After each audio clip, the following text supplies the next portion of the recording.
Hey everybody, Gears here, and this is something you don't see too often. It's the unboxing of a Senton 6S.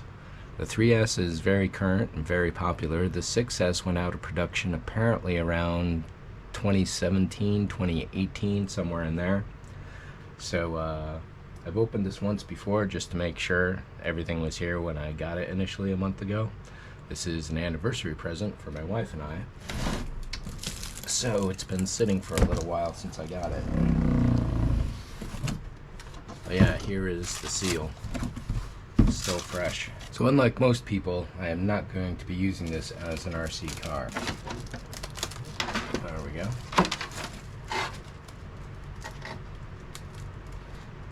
So this is actually encouraging because the Senton 3S has the ARRMA logo in here that says don't bash, I forget what it is.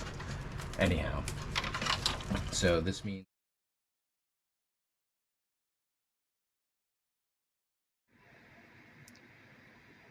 hey everybody, Gears here, and this is a look at the stock Senton 6S, mint out of the box after 5 years out of production, and a slightly modified modern Senton 3S. Side by side for possibly the first time on video here on YouTube. There are some Senton 6S's on YouTube, but I don't think any of them are actually stock original, much less mint out of the box as this one is. And one of the ways to show that is this beautiful pristine plate. Well, it's just pristine. There's no mistaking it whatsoever. This is just a beautiful, beautiful specimen. The stock BLX 2050 kV, BLX 185, 150 amp ESC, the ADS 15M or the ADM 15S. Let's see if we can see the name here. ADS 15M. There it is right there. And the radio box over here. So that was a surprise. My initial research when I was doing all this.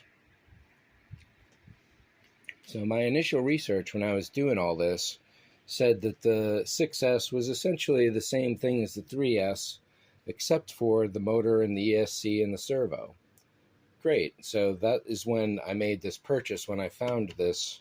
So the cost to upgrade the Senton 3S was about equivalent to the stock 6S that I had found on eBay. So then after my order was in and I was doing some more research, I found out that some of the other differences were aluminum shocks, the aluminum bottom plate here, and some other metal bits. I was like, hey, great, all the better, because I just got that much more value out of my purchase. And then finally, when the time came to come and I opened up the box, I was like, oh, these two things are entirely different from each other. Rear differential, center differential, radio box over here on the port side instead of starboard. Here, the radio box is underneath the ESC, all tucked in for more battery space on the port side of it. What else? The shock towers are entirely different. The dual drive shaft is entirely different. The bumpers are different. The bumper connectors are different. Essentially, there is not one single piece between these two that can be swapped. And unfortunately for me, that is a critical factor, is modularity. I need to be able to take bumpers from here and put them on there in an emergency if I need to. And with this setup, I can't.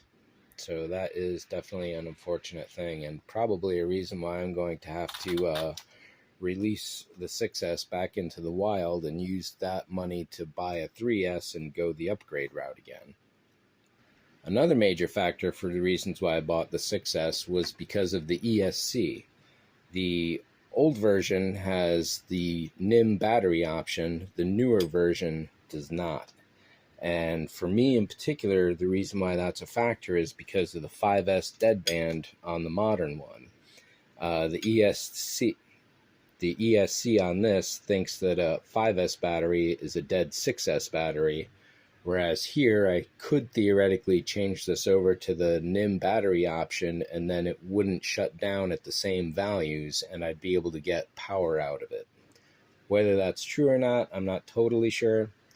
I would have to make some cuts and changes, and I don't want to do that to this because it is a mint in box specimen historical.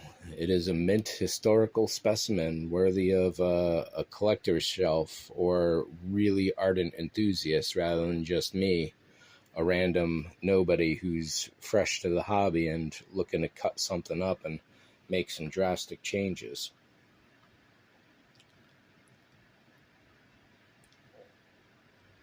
So as far as similarities between the 3S and the 6S, apart from the modifications I've made here, no, there are no similarities whatsoever. I suppose you could change the tires on them, and that's really about it. The shocks you can't swap unless you do all of them at once. The arms, there's a sway bar on the 6S that the 3S doesn't have. That's pretty sweet. I don't know if you can modify the 3S to have a sway bar, but I know there are a bunch of people who would not mind if that were true. But this 6S is definitely a gorgeous thing. And yeah, let's take a look at this down here.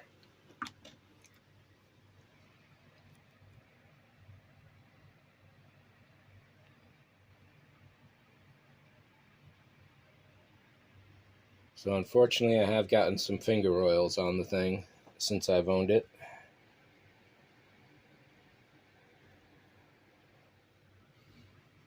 And I was surprised to see the spur gear open like that. So I guess trying to close it and environmentally seal the spur gear isn't quite working out the way ARRMA thought they would, because, or Horizon Hobby, the new owners of ARRMA, thought it would, because it still needs to be cleared out a lot.